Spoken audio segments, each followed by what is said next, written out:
I now propose the question, which is that the Affordable Housing Bill, National Assembly Bill number 75 of 2023, be now read a second time. Yes, Minority Leader. Thank you, Mr. Speaker,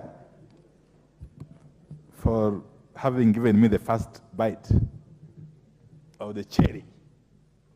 Mr. Speaker, let me start by saying that, of course, this bill is obviously a response or a reaction to the now very famous High Court ruling of November 2023. So we must thank our courts for having jolted the executive to do what they should have done at the first instance.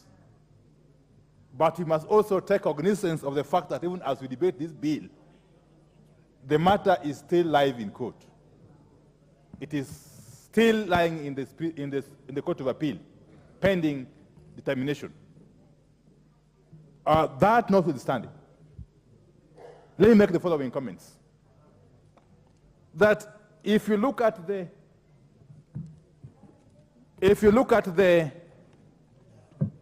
bill,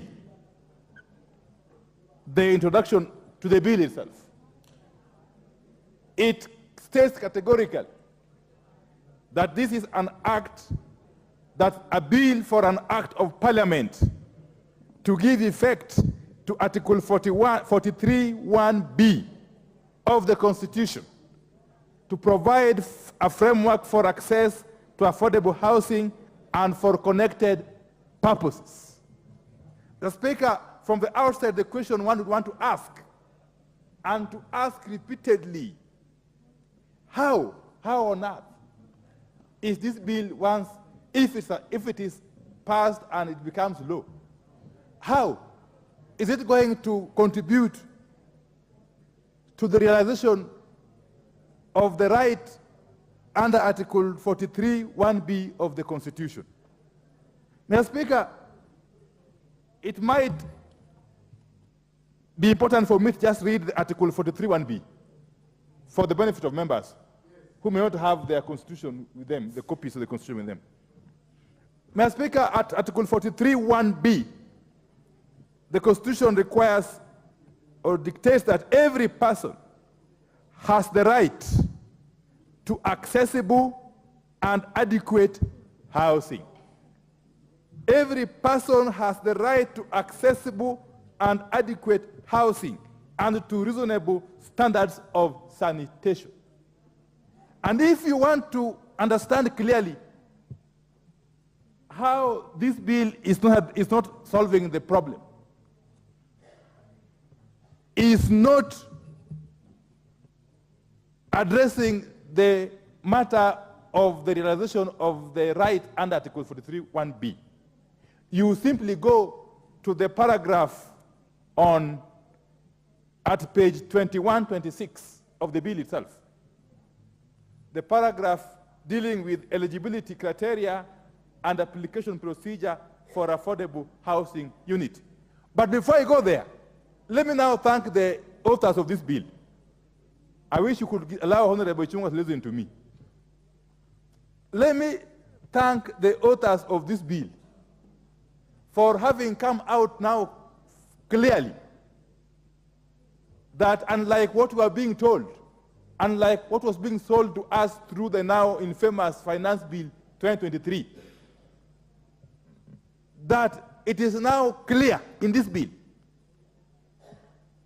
that whoever is going to contribute to this fund, this housing levy, is not guaranteed a house. That is now clear. That however much you contribute towards the housing levy, whether you are a salaried employee, you are a Juakali artisan, you are a Mkokoteni pusher, you are a boda boda rider, you are a mamamboga, there is no guarantee that you will get a house. That your contributions are not a guarantee that you will get a house. That's now clear. And if you want to confirm that, you go to the paragraph 4 on eligibility criteria and application procedure for affordable housing unit. A person qualifies to be allocated an affordable house unit if that person is a Kenyan citizen who is at least 18 years of age and holds a Kenyan identity card. And it goes on. But what is more curious is at paragraph 31, 2A. An application made under subsection 1 shall be accompanied by proof of requisite deposit approved by the relevant agency of at least 10% of the value of the affordable housing unit being applied for. Now, tell me now, who in Kenya is going to afford the 10% of the value of the affordable housing unit? Who?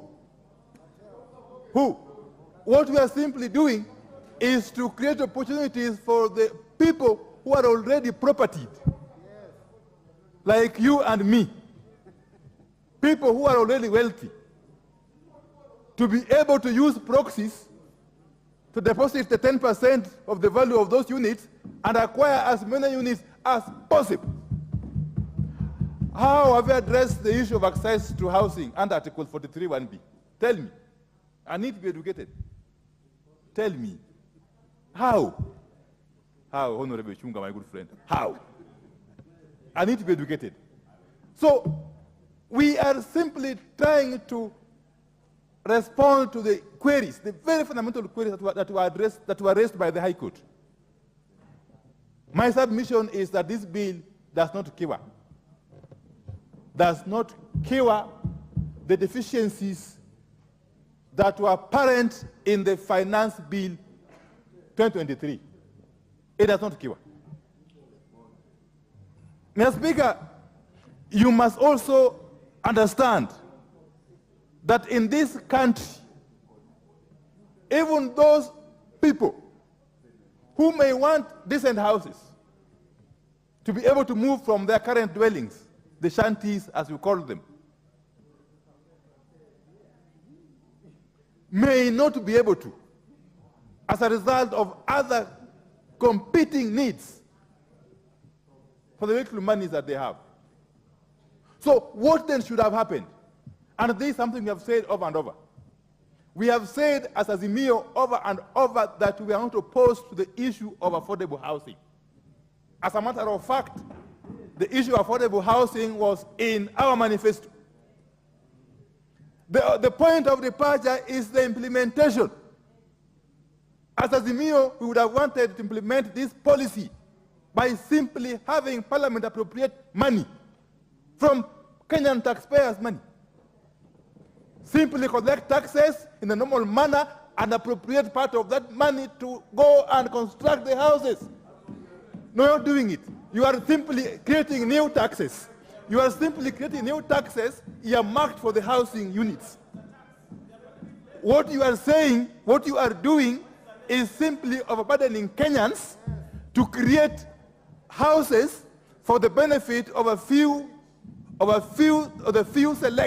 select few who are really rich and who have got houses in the first place. Mr. Speaker, you go to the implementation. They are saying they will deduct 1.5% of the gross salaries of the employees. Again, that is double taxation. Because already those employees are pay as you earn. Why can't you then even go to the net earnings? But more curiously, the employers are being compelled to match that 1.5%. But when it comes to those who are not salaried, those who are in the informal sector, who are going to be, or go again, charge this levy through a means I don't know, because I haven't read the report. The report came out too late. I'm told the amendments you're proposing. How you will raise this money from those who are not earning salaries. It is not clear who will match for them. It's not clear. For the employees like us and you, at least our employer, the PSC, the speaker is here, he will match. Yes.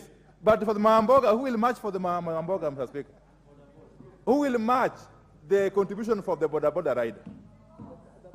Who? So we are having two different standards, which was raised by the High Court itself. And I'm being careful not to delve into the matters which are preventing before the court, because that would be totally sub judice. Mr. Speaker, you can go on and on and on. The High Court raised the issue of Article 10, Subarticle 2 of the Constitution on national values, especially the matter of participation of the people. I've heard my friend Johan Ngeno eloquently say that he went to Kisumu, he went to Nakuru, he went to Garissa, and people were happy. People were welcoming them with claps and cheers, that they want houses. They were singing, Hosanna, Hosanna. The houses have arrived. Mr. Speaker. Mr. Speaker. Mr. Speaker, I didn't see them also. In my own county of Ziaya, I didn't see them. I didn't see them, Mr. Speaker. In my own constituency of Ugunja, I didn't see them. So, how was this public participation conducted? To be able to satisfy the very rigorous requirement under Article 10, Subarticle 2 of the Constitution. How? And remember, there was also a court ruling earlier on the issue of public participation, when the court declared our public participation notice as unconstitutional. Okay?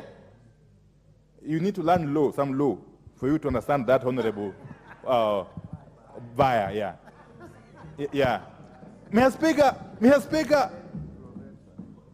it has not been demonstrated how this public participation was effective. Okay? Finally, Mr. Speaker, because I want to leave the space for my colleagues to also contribute, let me say this, and I want to repeat, that the affordable housing policy could be a good idea. But we seem to be in a hurry. We seem to be in so much in a hurry to have it implemented. And you've heard the sentiments being expressed out there by those in the executive, that hii tutafanya mpende musipende. That language, Mr. Speaker, is very dangerous, especially on a matter which is affecting Kenyan people's pockets. Now we are being told that those hapless traders in Gekomba, in Mariakani, what do you call it, in Miritini, this place, yes. Yes, in Kongoea, in where else? In Chomoroni, in Ugunja, in Chwele, in Nyando, in Kabuchai, in wherever, in Mwingi, are now going to be followed by KRA. As at the moment this bill passes, and it is assented to and it becomes an act of parliament, those people I have mentioned, the border borders, the Mambogas, and the border riders, must be prepared that KRA will be after them. To be able to get out the 1.5% of their earnings. How they'll compute that, I don't know. I don't know for sure. How we will compute the earnings of a border rider to be able to extract 1.5% is a miracle. Mr. Speaker, therefore, I have to grudgingly oppose this bill. I have to grudgingly oppose it. Thank you. Manduku.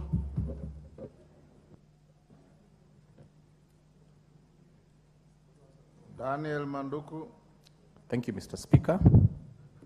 From the onset, Mr. Speaker, I want to support the housing bill with amendments. I want to remind this House that besides giving life to Article 43,